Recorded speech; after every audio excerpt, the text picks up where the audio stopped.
台湾目前的整个学术能量看起来，我们的大学并不走在那个所有的尖端科技的前沿。这个就是我们最大的危险。日本也脱队了，日本现在已经没有任何一所大学，它是走在科技的前沿了。那现在走在科技前沿的剩下谁？其实剩下就是美国跟中国大陆，他们是走在科技的前沿。那这样的情形，他们跟这个民间的企业或者是跟国营企业一结合的时候，他们的成功几率就大了。那接着我们就看另外一个，那就是谁的钱袋子深了，谁的科学团队数量够大，因为最后你还是要数量要够大。如果大陆先做出来，那坦白说，这个就是大陆的天下了。你说美国急不急？急呀。那大陆敢不敢？敢啊！因为大陆对这方面投下去是很有战略眼光的，他不是今天抬头，他们很早就在投了。这2年可以说是 AI 的大语言模型真的是改变了我们现代人的生活模式啊，真的有一种不太真实的感觉，因为这个进步的速度、更新迭代的速度太快了。现在不管是文字、图像、影像，还是海量这些迷因梗图相信每天都充满着我们每一个人的手机跟社交媒体。那么接下来就是要筑高墙，然后广积粮了嘛。那这个粮呢，肯定就是 AI 的基础建设你离不开电力跟算力，这绝对是还是重中之重。那刚才提到很多这个细光子，如果用 GPU 比喻 AI 领域呢，它像是它的大脑，那细光子就像是这个光速级的中枢神经系统，所以它是支撑下一代超大规模算力，如果你要把成本压到最低，你离不开的一个底层技术。那刚刚提到，不管是中国的企业，现在都在摩拳擦掌，全球大咖其实也是布局已深。刚才委员有提到，台积电10年前就已经有这样的想法，有在着手了。那不管是 NVIDIA、辉达、Meta、祖克伯等人，台积电的魏哲家这些大佬们都加大进度在研发，就是要确保现在在 AI 这个赛局里，他们是领先的领头羊集团，不能落队。好，这是否意味着谁能搞定细光子，那么下一个阶段的 AI 赛局里面，谁就可以当大佬了？赖老师，当然是这样哦，但是问题是谁能搞定，谁也不知道啊。可是你不搞了，你绝对就没有。对啊，这很简单。你刚刚提到的 AI 我们都知道它数据库很重要，数据库它为了要运算，所以它需要大量的资料传输进来。对，所以它需要有大量的运算中心，有大量的晶片啊。那当这些数量越来越大的时候，它的体积越来越大，它的电量需要量越来越大。可是问题就是每一个国家或者每个地方它都有空间，都有限制。例如说美国现在电力上有限制了，有问题了。那它的盖新店的能量能不能赶得上它的 AI 的需求？那如果一旦脱队了，赶不上了，它就限制住 AI 的发展。而中国现在的电力是充沛的，对，所以它的 AI 的发展的空间是巨大的。但是问题是，当我们的 AI 的运用量越来越大，它需要的晶片的厂越来越大，运算中心越来越大，那地球是有限的。现在有开始考虑到往太空的方向走，可是问题就在于怎么样把这个体积缩小，怎么样把这个耗能缩小，怎么样把频宽拉大，啊，然后怎么样让它产生更多的功能，这个时候就是光子了。因为光子它比电子它跑的速度更快，啊，我想这个大家都知道，它的耗能就更小。另外一个就是它频宽更大，电子的频宽还是小于光子，还有最重要的地方就在于它的体积更小。我刚刚谈到了体积。对。那在这样的一个三小这个4大优点中，谁能够做出细光子，把它这个光子跟细把它结合起来，那谁就是赢家。我们刚刚谈到，就是如果你不做，那你就是再也没有机会了，因为你一定是零。为什么？因为你永远就只能依赖别人做出来的。好，这是第一个。那如果说你去做了，你不一定成功，也就是说你投下去的钱相当有可能都打水漂。如果你的这个钱袋子不够深，你可能投到一个程度以后，你的钱袋子用完了，结果你的快要到临界点、突破点，结果你做不下去了，被别人接手了，那你可能也是打水漂。所以谁是最好的一个点？那这个大家也都在尔虞我诈了嘛，这个也是一个争点。可是大家都知道，谁做成功的，他掌有自主的知识产权，他就是一个大赢家。因为台积电如果不做，刚刚委员说台积电10年前就在做，台湾基体电路是电子不是光子可是如果说有一家公司有一家半导体的，或者是它做出光子了，那你台积电你以后还要什么？你根本没有了，你什么都不是了。那这样的情形下的话，台积电当然要砸钱下去。可是问题就在于能不能做得出来，台积电也没把握。原因很简单，我们来看看啊，最后你会发现这一些产业、公司、企业，它都要跟学术单位要挂钩，要整合在一起。也就是说，它需要的是一堆大脑袋的人，而这个大脑袋的人，他基本上是在大学、研究所、博士班里面来培养、来供应的。啊，那问题就在于说，台湾的大学投资力够不够？例如说，我们的清大、交大、台大、台积大，那个台科大，你国家给他的资金投资到底多少？它本身能不能供应，能不能支撑，或者是能不能够走在科技的前沿上？台湾目前的整个学术能量看起来，我们的大学并不走在那个所有的尖端科技的前沿，这个就是我们最大的危险。日本也脱队了，日本现在已经没有任何一所大学，它是走在科技的前沿了。那现在走在科技前沿的剩下谁？其实剩下就是美国跟中国大陆。美国跟中国大陆的大学，他们是走在科技的前沿。那这样的情形，他们跟这个民间的企业或者是跟国营企业一结合的时候，他们的成功几率就大了。那接着我们就看另外一个，那就是谁的钱袋子深了，谁的科学团队数量够大。因为最后你还是要数量要够大。如果大陆先做出来，那坦白说，这个就是大陆的天下了。你说美国急不急？急呀。那大陆敢不敢？敢啊！因为大陆对这方面投下去是很有战略眼光的，他不是今天抬头，他们很早就在投了。所以我个人认为，以目前来讲，对美国来说，它的压力最大就是如何跟大陆竞争，而不是看到其他的国家。台积电在这个部分呢，如果我们的大学没有给予足够的资金，让这些教授潜心的去做研究，你说怎么能够发展出来？中美之间在科技战，我们要带观众朋友来关心到的是中国大陆它的 EUV 原型机正式的曝光了。西方神话等于破防了吗？今天会来关心到的是中美科技是否正式进入脱钩倒数3个火线话题，我们今天会来做讨论。第一个 EUV 一直都被中国视为是，一直被西方视为是中国一直过不去的一个门槛，但是没有想到如今呢，原型机正式的现身了，代表西方神话破功吗？第二件事情是，这个 EUV 的出来啊，其实是在相当艰苦的一个环境之下出来的，几个条件包括它是零进口的，而且是在西方国家全面封锁下，所以出现了这个 EUV。代表说美国的科技封锁制裁是不是失效呢？最后也会来关心，除了 EUV 有这个正式的突破之外，今天我们会来看到算力三雄的崛起，代表大陆已经准备好了要打造完整的红色晶片链了吗？中美科技脱钩是否进入倒数？好，我们赶快来看到这个是最新的一个科技界震撼消息，而且报道来源是来自于路透社。路透社西方媒体做的独家报道说，中国大陆现在深圳这个地方进行的是一个非常高度保密，而且是举国都动起来的一个超级大计划。这个计划呢，被称作是曼哈顿计划，主导者是这个习近平的亲信，也就是丁薛祥。他们预估呢，2025年初就已经打造出了这个第一台的 EUV 的原型机极紫外光机哦。而且呢，这个消息来源它不是一个概念而已，也不限于过去好像只能做 DUV 而已。现在它已经确定了能够稳定的产出13.5奈米的极紫外光源的一个实体的设备了。大家要知道，这个目前呢能够供应这样子的一个设备的，就是这个艾斯摩尔全球唯一的供应商哦。而且呢，当初他打造这个机器的时候，花了非常大的心力，烧了数十亿欧元之外，2019年花了非常久的时间，高达20年的时间，才在2019年勉强商用出来的这个 EUV。现在看到说大陆不到10年，恐怕就会被反超吗？能够在不到10年的时候就做到这样子的一个 EUV 吗？如果真的成真，也代表正式打破西方认为 EUV 是中国永远过不去的一个门槛。赖老师怎么看？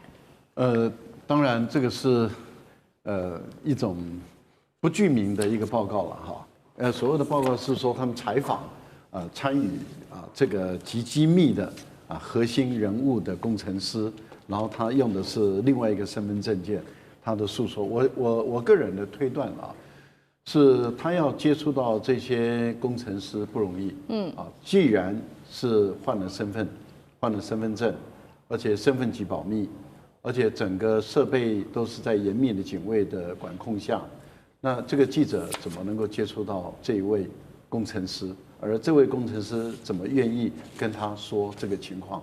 为什么？因为他为什么要换身份证？如果按照这个媒体所说的，他为什么要换身份证？就是因为相当有可能他会牵涉到美国的法律的惩罚或者制裁的问题啊，所以才要换身份证。那他为什么要接受一个采访，去告诉给自己担这么大的风险？所以我想这个报道所引用的，他直接贴身问到这位工程师，我想这是假的。但是我觉得业界里面的消息是真的，也就是说这种传言事实上是真的。也就是说应该有这么样的一个计划，有这样的一个实验室，有这样的一个极紫光，因为这个极紫光的这个 EUV 的这个讯息，事实上大陆官方也有隐隐约约的也有透露，也有讲。可是这一次真正的重点是在于说，中国大陆已经第一次发射出极紫光源这个问题，这个才是真正的突破，是在这里。我想他们这次报道的就在于说，这个光已经可以打出来了。那这个光能够打出来，在大陆来讲就是一个很大的突破。其实，在 ASML 来讲，也知道这是一个很大的突破，因为只有把这个光源打出来，它才能够开始做修正嘛，开始做优化，然后让它能够产生非常细的刻蚀的这样的一个能力。那接着就是想办法优化的问题了。所以 ASML 他当然会紧张，那当然他认为说2028年太快了，他的推断是认为2030年，所以他的推断是中国大陆应该是做出来了，但是不会到2028年这么快。因为要到商业运用量产，他的估计是2030年。可是你知道，常常欧美人的估计是根据他的经验、他的知识啊来去作为支撑的。我记得台湾有一位这个台积电的某创始人啊，他当时也估计这个中国大陆的半导体要赶上要到5奈米或者7奈米，他认为不会很快。他搞不好认为还10年还几年都说不一定，可是问题就在于没有多久7奈米就走出来了。现在开始往5奈米、4奈米的方向在走，这代表什么？用个人的过去的西方人的经验来看中国问题，常常都会马失前蹄。是。那因此，这位 ASML 的 CEO 他估计2028年可能性不大，2030年可能性才有。那很有可能他也会马失前蹄，说不定不到2028年就做出来了。好，那同样问题呢，委员又怎么看呢？就是首先是这个报道的真伪性，那如果真的有机会的话，可能还有哪一些技术关卡是大陆要突破的？还很多了，还很多哈。这个目前报道说已经做到13.5奈米的极紫外光，因为极紫外光不是自然界的光线，是人造出来的光线。是。而且它是在真空中把那个锡变成这个气态的小锡晶球，在真空中用雷射照射，使它产生这种波长只有13.5奈米的极紫外光，所以它是一个任何东西都会被吸收掉所以不太容易运用的一种光源但是它可以刻画出什么3奈米、5奈米、7奈米的这样的一个比头发丝还细的线条，它的厉害是在这里，而且非常清楚的显眼，那有关于中国大陆做出13.5奈米极紫外光的这种新闻已经很久了，就是说你这个光线能不能做得出来是第一步嘛，可第二步现在有点比较困难，就是说你要把它收集起来，把这个极紫外光收集起来，然后经过多重镜片反射。它几乎不能够任何东西吸收，所以一定要用特殊镜片来反射。目前这套特殊镜片反射的系统能够比较精准，可以到达用来做光刻机的，目前只有一家，叫做德国蔡司光学系统。对那因为美国人不让这个德国卖给中国，所以这个中国有没有哪一家？因为还没有任何消息说中国有哪一家做镜片的、做光学仪器的，能够做到像蔡司这么等级的一个光学反射系统啊。那如果这2个突破了以后，另外的就是精准的这个所谓的机械构造系统，因为你那个晶片移来移去啊，就要很精准，咔嚓砰，咔嚓砰。我那是一个，那这个东西对中国比较没那么困难度了啊，没那么困难度。最困难的应该是在蔡司光学系统，因为这个光很讨厌啊，就像一个千金小姐一样，一定要好好的照顾，要不然光很容易就消失掉啊，很容易消失，不太容易伺候的，真的不能伺候。然后因为蔡司的光学系统那种镜面反射的做得非常非常的精准，全世界只有他一家做出来。目前还没听过哪一家公司做出来。那如果中国能够克服的话，那就是一个很大的突破。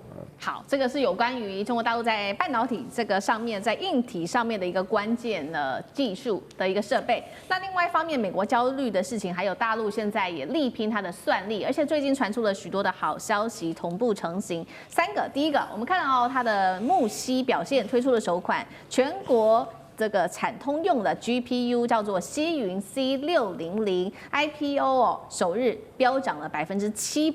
再来看到算力三雄的总市值突破了1兆人民币，包括了算力三雄寒武纪、摩尔线程跟木犀。再来就是2025年大陆的 AI 晶片市场规模达到了1780亿人民币，3个好消息，代表大陆已经准备好打造100%，有机会吗？红色的晶片供应链，中美科技可以脱钩了吗？将军怎么看？第一个我们看好，虽然说美国近期它答应这个给中国出口 H200的晶片，但是新款的 Blackwell 它还是不愿意卖给中国。对，可见美国在科技方面来讲，对中国小院高墙的这种科技管制持续手段还是有的。所以这种状况下，中国一定要想办法突破哈。那木犀可以说就是一个突破的一个关键节点。那木犀它的创办人哈叫陈维良。他在2009年的时候在上海成立这家公司哈，那这个陈维良本身他就是 AMD 的之前的员工，那所以他懂得怎么样做这种 AI 晶片。那他回到中国以后，自己成立这家公司来发展所谓GPU， 这是 AI GPU 的一款晶片哈。设计其实他以前已经先在这上市之前。它已经有一个这种晶片出来叫 C500哈，那 C500当初的规格是比照 NVIDIA 的 A100那款的规格哈，但是它不以此为满足，它是因为这个晶片一定要持续不断的精进嘛，这个每天如果说你这个停止的话，你就是会退步，所以它现在在做的叫 C600这款晶片，那目前来讲已经成功了，而且它整个制造过程从开始的 IP 设计。然后到晶圆制造，到最后封装测试，都是在中国一路完成的，可以说不用假借外国任何国家力量，它可以独立完成。我想也因为如此，它有这个能力。虽然说目前来讲，它比这个 NVIDIA 的这个 Blackwell 可能还要有一个差距，还没办法赶上。但是假以时日，它必然有机会可以赶上。尤其是说，它目前研发的是新的一款，已经开始在研发了。就是现在做到 C600嘛，对，它之后要做到 C700这一款。如果做到 C700的话，它的效能大概比照这个 NVIDIA 的 H100的水准哈，那就有机会更成功。也难怪这款晶片刚一上市的时候，不是晶片刚上，这家公司刚上市的时候，它的股价在当天马上飙升到700%，代表中国人民对这款晶片的信心度还是很高的。关于在中美之间有关于晶片的一个竞争，新疆现在最新推出的，我们等一下会来看到这个算力黄金已经碾压美国了。中国大陆大家在看它有一个 AI 版本的一带一路是否在这个时候横扫全球，它的设备是否还能够出口到其他国家去呢？另外，封杀这个辉达已经推动了，正式的让中国大陆的晶片大爆发。今天就这些议题，我们都会一起的来做关心。这一场 AI 中美之间的战争的胜负，已经不是晶片跟技术原本的那些老路了，现在可能涉及到整体的，包括从能源算力到国家的战略。新疆刚刚提到的，现在正在经历的是一场地壳级的翻转。我们要来看到的是，这个原本是戈壁的油城呢，现在华丽转身已经变成世界级的算力帝国了。它有哪一些优势？赶快来看到，就是它的电价。先来看，其实呢，跟这个中国大陆的东部沿海做相比，只有它的1/3。如果你要训练 AI 的话，你直接节省了将近达到70%的电力的电费。好，再来看呢，确实新疆这边气候比较干冷，所以也适合这些大数据中心来做运行。所以包括了多家的科技大厂，华为、阿里跟腾讯都已经进驻在当地了。现在在 AI 的资料中心也达到了39个，而且它这边的地理位置非常的好，直通中亚5国、俄罗斯，还有中欧班列这边可以直接到欧洲国家去，能源、商品、技术都很容易输出。现在黄仁勋他就非常紧张了，他也承认未来限制 AI 的发展已经不再是我们想的晶片了啦，是电力。所以我们今天要特别来讨论的就是电力，尤其在新疆这个地区，能够成为中国大陆超级算力的心脏吗？接下来中美 AI 的胜负真的吗？会如黄仁勋他刚刚讲的，不再是晶片，而是能源，而是算力吗？厉将军怎么看？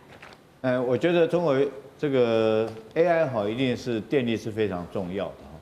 那黄仁勋讲这一话哈，这个抑制 AI 未来发展不是晶片，而是电力。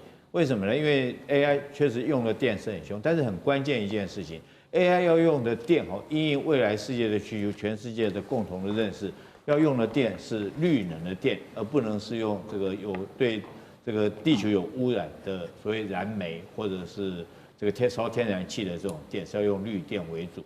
所以我们看到中国大陆在这方面来讲的话，一直不停的在发展所谓的绿电，包括我们讲一句话嘛，哈，大陆有推一句话叫做这个东算西电。什么叫东算西电？现在来讲，发展 AI 的几个大型的公司啊，包括 DeepSeek 等等这些，他们位置都在哪里？譬如说 DeepSeek 它的总部是在杭州哈，上海，然后计算中心广州啊，或者是这个香港深圳这几个地方，大部分在中国的东边为主。可是它电从哪里来？电从西边过来。西边来讲，我们看到包括清洁的能源，不是清洁能源，我讲的是绿能哈。绿能包括什么？就是太阳能，好，在新疆很多的太阳能发电厂，还有很多风力的发电厂，甚至于在西藏那边，我们看到它即将要新盖全世界最大的一个水力发电厂，还有长江三峡哈，像这些电力来讲，都可以供应未来的 AI 晶片所计算所需要所用，而且它的伺服器可以设置在这些地方。好，那我们讲说美国呢？美国有没有电？它当然有电，怎么会没有电？那美国用的电，由于川普他一直强调，他还是要用石油来发电，用天然气来发电，因为他认为说这个东西对我美国来讲经济发展很重要，所以他说是绿电都是在骗人的。对。但是他们美国现在来讲，会用一种取巧的名词了哈。它因为需要大量的电力，大概很多大型的这种 AI 中心来讲，公司来讲，他们用的是核电，他们自己在盖核电。可是他不敢讲核电是绿电，他讲的是什么？是说清洁能源。那确实是清洁能源啦。对，但是你未来如果说一个国家要长期发展来讲，要长期发展 AI 的这种来讲的话，我觉得这个绿电是避免不了，绿电是最安全啊，也对环保，也对节能的。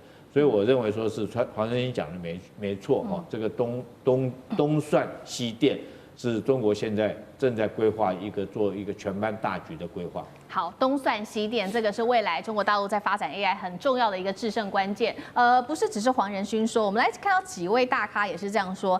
包括了黄崇信，他说什么呢？他是阿里巴巴的黄崇信，他列出了大陆的4项优势，他也是有跟黄仁勋一样，都有提到能源。那他也讲到了大陆的优势，还有资料中心的建设成本、人才跟开源。那黄仁勋除了刚刚我说到特别提到的能源之外，他也强调了大陆的优势，还有晶片、基础设施、AI 模型跟它的应用。2位大佬针对大陆的优势，杨老师如何解读？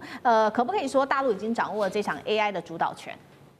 我觉得黄仁勋讲的5层蛋糕哈，看他讲的是能源、晶片，然后基础建设、AI 模型和相关的应用，以及就是这5个，就这5个 AI 模型，看它应用的层面就很广了哈。软体的应用以及各个产业的商业的应用，那在这里面到底美国，我们现在美国现在目前占的哪些优势呢？晶片、AI 模型、晶片，也许现在我觉得其实还是6成到7成的领先，但因为晶片，你看像华为自己的升腾的910C。以及它现在用的就是 HBM 的技术，我们在这个节目都讨论过。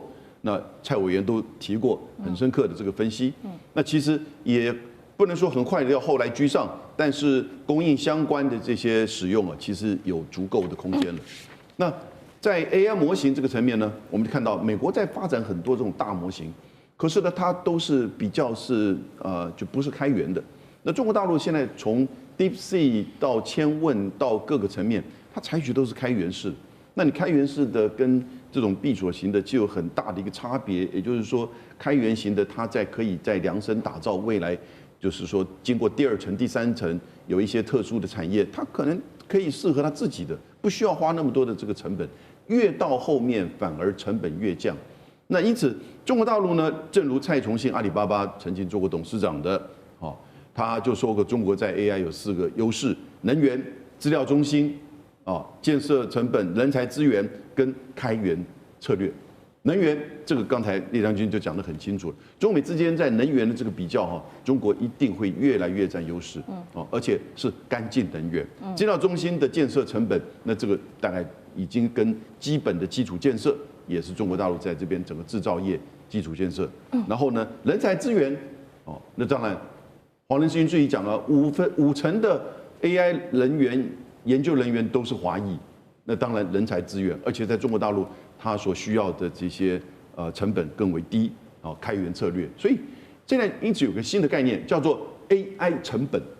这个 AI 成本的概念，如果你拿中美来做这个 AI 争霸这个比较那因为真的现在还是初阶段，大家就比这个晶片呐，然后比这个刚开始谁投的金钱比较多，所以媒体上给予大家的感觉就是哇。多少人？孙正义投了多少钱？然后呢，黄仁勋又投了多少钱？这个 OpenAI 募资多少？就觉得说好像他已经跑得好前面了。结果呢，发现呢，他只在做晶片。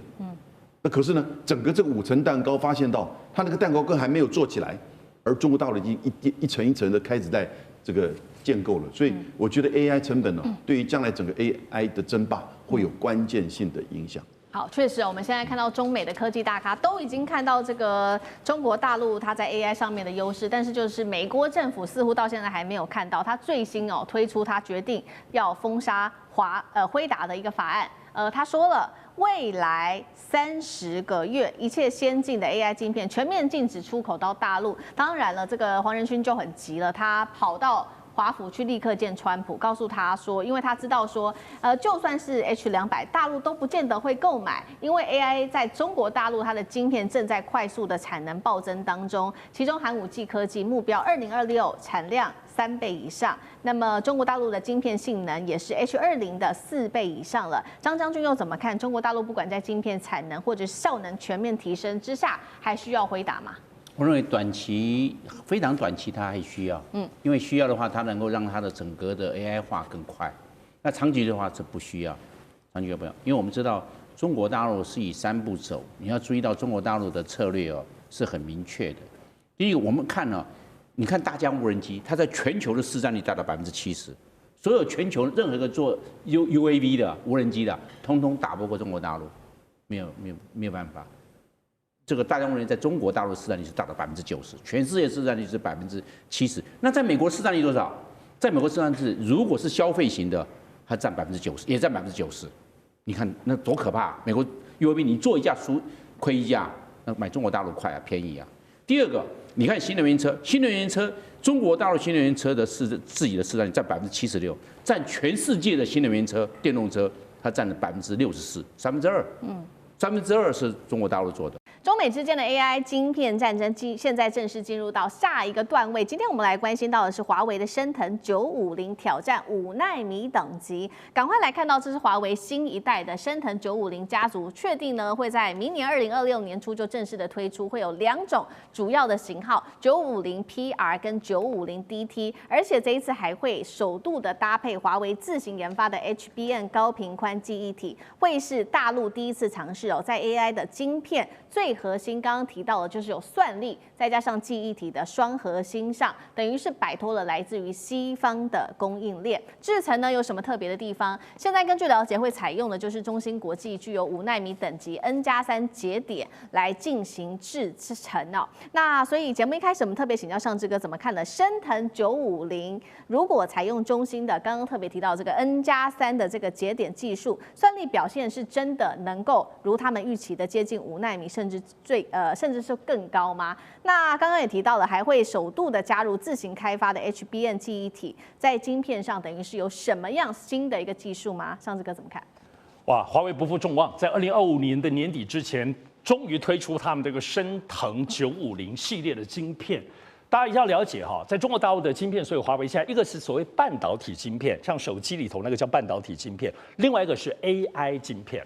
所以我们现在在讨论这个升腾的华为是 AI 晶片，所以它直接打击的跟竞争的就是辉达为主的部分的市场。那这次其实全世界在关注的这个升腾950晶片，首先大家外国特别关注它究竟是 N+2 7奈米或 N+3的技术，也就是如果这次真的能够做到 N+3，能够5奈米，而且可以稳定做那么多、做那么稳的话，那就表示这个中国大陆很恐怖哦，5奈米已经非常熟了，而且表示5奈米它能够推出成熟的商品，就表示后面其他的可能3奈米、2奈米都往下攻了，都正在攻了哈，所以这是国际很关注的。但实际上就市场上关注的是，它现在这个950 PR 是比较基本款，也很厉害了啦。950 DT 非常非常强哈，它是每秒钟可以到4TB 的运算。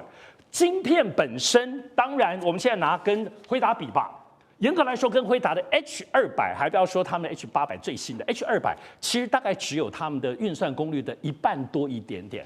看起来是不是落后辉达？不是哦，要注意，整个华为在开发升腾晶片，可不只做这个晶片，它开发全部的系统，因为它要避开这些所有可能专利被卡脖子的地方。中国大陆最厉害的地方要注意，现在华为的 AI 晶片，首先第一个是它的封装能力，在做这个晶片有它独到之处；第二个，华为自己的通讯网络能力很强，它的晶片彼此的沟通可是比辉达的晶片彼此沟通要更厉害。这一次也有它的光通讯的独特之处。另外第三个华为最来就是它的多晶片的架构，甚至叠来叠去。我过去在视频节目说过，它这个不能够多到最后变成是叫做 super cluster， 就是超级重极多的大的不了，连来连去，而且彼此大家都能很大的沟通。甚至它有一种叫做零渠，是它的专利技术，彼此之间还有一些特别可以存的效率渠道，是还大家不知道有多厉害。简单讲，华为的晶片虽然还是输辉达只有 H200的1半，但它整套系统端出来，这个系统的解决方案看起来是香饽饽，而且跟辉达最后比起来，恐怕不会输哦。所以这次年底之前，华为这个 AI 晶片为什么一新耳目？国际很担心，如果你5奈米都可以做到，哇，那未来如果再继续往下走的时候，华为的晶片会厉害到哪里去呢？好，这个是华为的 AI 晶片，现在这个美国看在眼里，当然也是非常的紧张了。那所以中国大陆的政府也乘胜追击哦，这个是彭博最新披露，其实也是非常的担心，因为大陆现在考虑要推出一项。金额700亿美元，换算高达2.2兆新台币的半导体奖励计划，是目前呢全球规模最大的，而且是国家支持的半导体计划。那 AI 沙皇是这样说的，他说中国大陆先前拒买辉达的 H200，很可能就是因为有这一套扶植计划，所以他们有了底气可以做这样的决定。那路透也说了，已经中国明确的要求了，说不得采购外国的 AI 晶片，会让这些价值数十亿美元的订单来流向本土。一直到2028，国产晶片制造商的市占率就可以突破到90%。辉达危机会在眼前吗？谢老师怎么看？一定会的，因为这个不是说这个产业的竞争，这个牵涉到国家的安全跟机密保护。我跟你讲，所有的芯片它都有内部的这个有这个程式，它可以给你关掉。这个所以这个连商业的很多这些很多的重要的这个制造设备。它这个生产商，它都有内部控制的这些这个机制的，为什么呢？我有朋友做这行，他说我们东西卖出去了，结果买货的人不给钱了，不给钱的时候怎么办呢？就说你拒止付钱，对不对？你挑毛病，我把你机器关了。所以这个关别人的机器，这个是做机器人，他的基本上他就有这个能力。你如果中国大陆在芯片上都是依靠美国的话，那美国哪一天把你都关了？另外，它后门城市把你机密全部收了。所以，作为中国这么一个大国来讲，它一定芯片要自给自足的。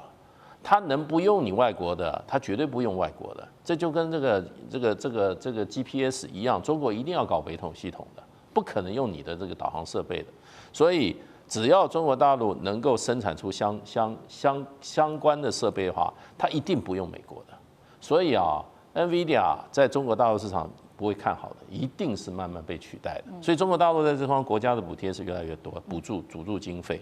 那事实上的话，这整个这个 AI 的生态这个结构，黄仁勋讲了，第一个电力，对不对？这是很重要。第二个什么？芯片，还有它的这个生态系。第三个什么？基础设施。第四个就是 AI 的大模型。第五个是什么 ？AI 的应用。中国大陆只有芯片上面稍微差一点而已啊。哎，现在刚刚上次讲，差不多已经跟 H200差不多1/2的能效了啊。那很简单嘛，你算力中心你一个，我用两个可不可以？我用3个可不可以？对不对？所以就变成就是说，这个部分中国大陆一定会克服的，绝对不会在芯片上再依赖美国的芯片。好，这个是一方面是中国大陆它在加强这个国家的支持，那另外一方面，为了迎战大陆，美国呢也有一些推出了新的他们的制造方案，这是美国的几个学界，包括了史丹佛大学等等的学校，他们联手宣布的，成功制造出了这个号称是全球首个单片式3D 机体电路，号称能带来1000倍效能的提升。核心来带观众朋友看到几个点，他说呢，可以突破传统的2D 平面设计，把记忆体跟逻辑单元是直接堆叠在同一个晶圆上面，逐渐层建构。那么用的是低温制程，避免破坏这一些底层的电路，可以形成高密度的垂直互联，提升资料传输的距离。现在说这个是首款的3D 机体电路，但是其实被爆出说大陆之前也有公开过类似的这种堆叠建合的高度相似度，到底谁比较领先？干哥怎么看？你刚刚讲的非常科技，也非常科幻的，对不对？像我跟你讲，大陆半导体产业的副理事长魏少军他就讲说，我们也能做，而且我们的做法你有听过，但是你绝对不相信，我们现在到大陆已经做到。也就是说，真正的黑科技，它用14奈米的制程搭配18奈米的DRAM记忆体人工智慧晶片，结果你知道，他说我的效能可以媲美辉达的4奈米，哇，业界都睁大眼睛，这怎么可能？14奈米跟一个18奈米结合起来可以达到4奈米。他说我是用什么方法？我是用铜对铜的高密度连接，它可以显著提高它的效率，然后它可以减少什么？减少耗损的时间，你知道 AI 寻找的那个耗损的时间。那业界就说这个大概是吹牛吧？他说你认为我是吹牛吗？好，我可以告诉你，其实大陆国家在这个明年它就会推出700亿美金的预算，也就是说700亿美金那大概是一个国家，我看是 GDP 了，已经不只是国防预算了。意思是什么？意思就是萨克斯所讲的，萨克斯讲的很简单。当初是我叫川普赶快卖 H200给他，为什么？有一天华为就赶上来了。结果现在我跟你讲，我不确定。萨克斯说我现在已经不确定了，因为我发现大陆不要，或者是说他说对于这个国内企业要购买那个川普已经同意出售的 H200，他这个大陆这边会有审核机制，代表什么？代表说其实大陆它不是那么希望 H200卖过来。好，接下来科技中美之间的科技战，我们赶快来关心，这个是一个最新的突破性的消息，摩尔县城华山出鞘我们今天会来关心它的黑科技，这一个叫做花岗的 GPU 加持之后可以对标的是辉达的 Blackwell， 可以斩断辉达的 Q 打护城河吗？今天一起的来做关心。摩尔县城在这几天发表了这个开发者大会，丢出了一个震撼弹，大家在看到它上面这个发表会上面，除了有产品之外，另外就是一份对准辉达，也就是美国科技霸权的这一份公开战帖。战帖是什么呢？赶快来看到，才完成了 IPO 之后，摩尔县城才隔几周的震撼弹，赶快来看到，它是以亮出了超过500项的授权专利，打造出一个全新的 GPU 架构，这个叫做花岗。好，这个黑科技今天带观众朋友稍微来了解一下它是什么。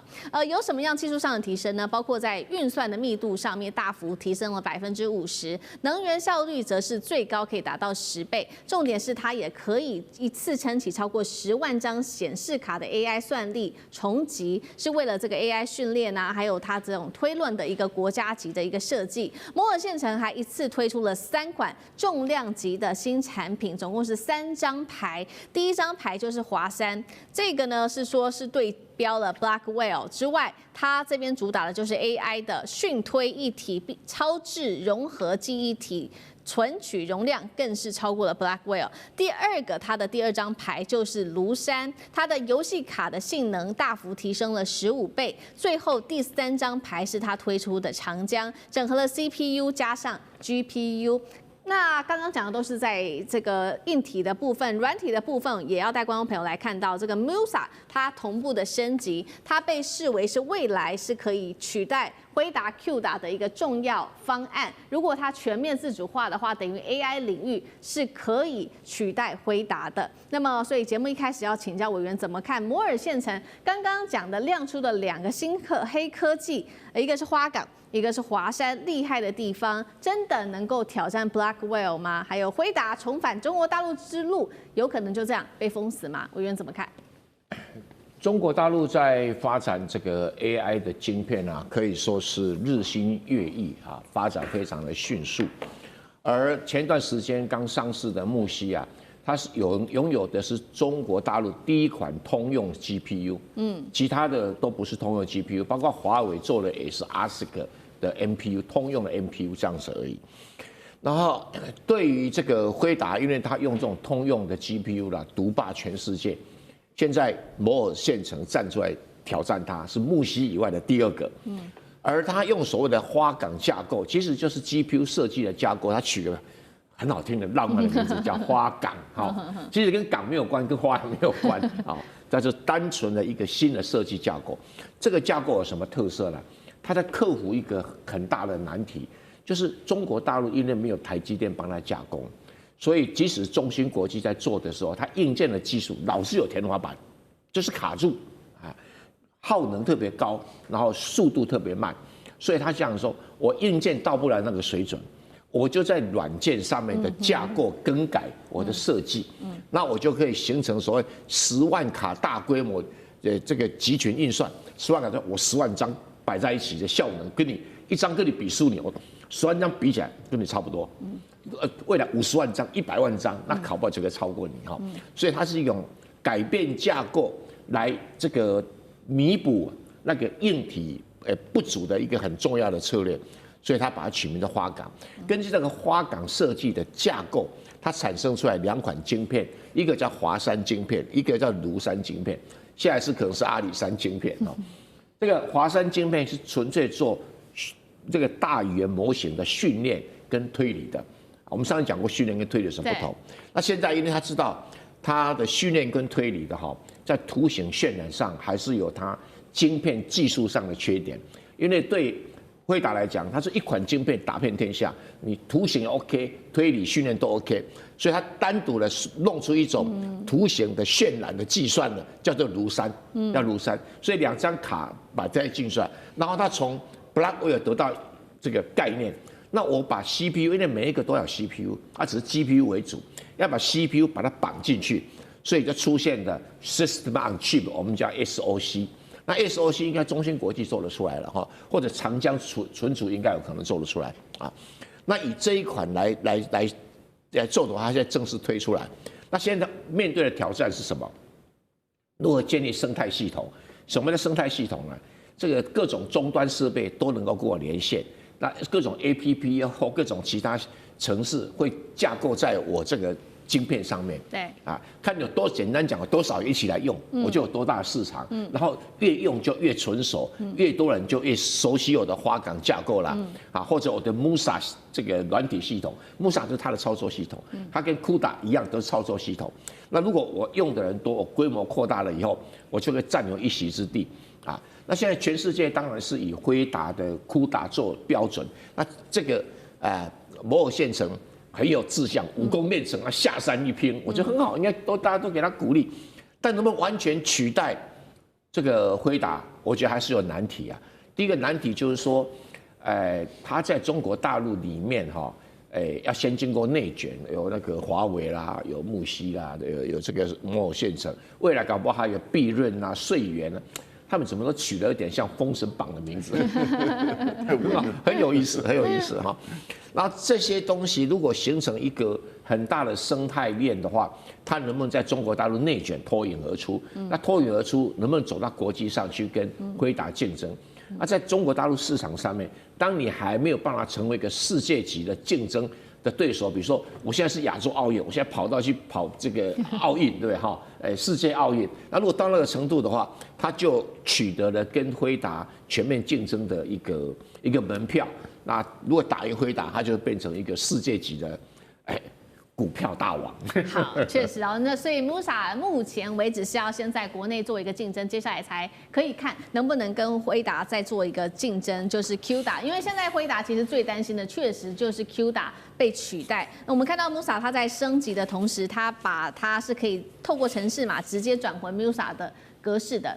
那但另外一方面，开发者也不用全部重写，这个是 Musa 它等等它目前拥有的一些优势。杨老师又怎么看？CUDA 其实是NVIDIA 针对它自己发展出来的 GPU， 这叫做通用图形跟计算模式的这种称呼。它是作为平行计算平台跟程式设计模型，然后让开发者能够用 NVIDIA 自己的 GPU 来达成这些通用计算跟图形的功能。那 Musa 现在发展出另外一套的，就是说比他认为说可以跟他相比拟的。可是我看到大陆这边自己本身的就是研究哈，Musa 跟 CUDA 之间的差别从3个层面。第一个是技术代差多少呢？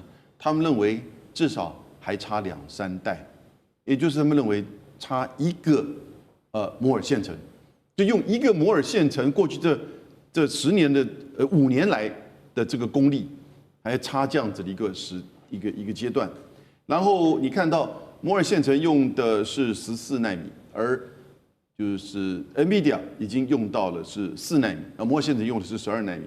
那在生态建设上面呢，整个生态环境就所有的这些相关应用的层面，它差2个摩尔线程。那这个差的就更多了，对，因为你光是在技术差2-3代，你在整个生态运用层面差的就更多，因为它才刚出来嘛，而且5年来才做到，就做到什么？做到 NVIDIA 过去10年来走的路，NVIDIA 差不多是16年、17年，然后呢，在18年左右的时候才出现最新运用的 AI 这个 GPU， 所以摩尔线程其实是这个快速超车是没错，但是还有一代差距。然后呢，在产业链的自主的第3个层面呢，又差一个摩尔线程。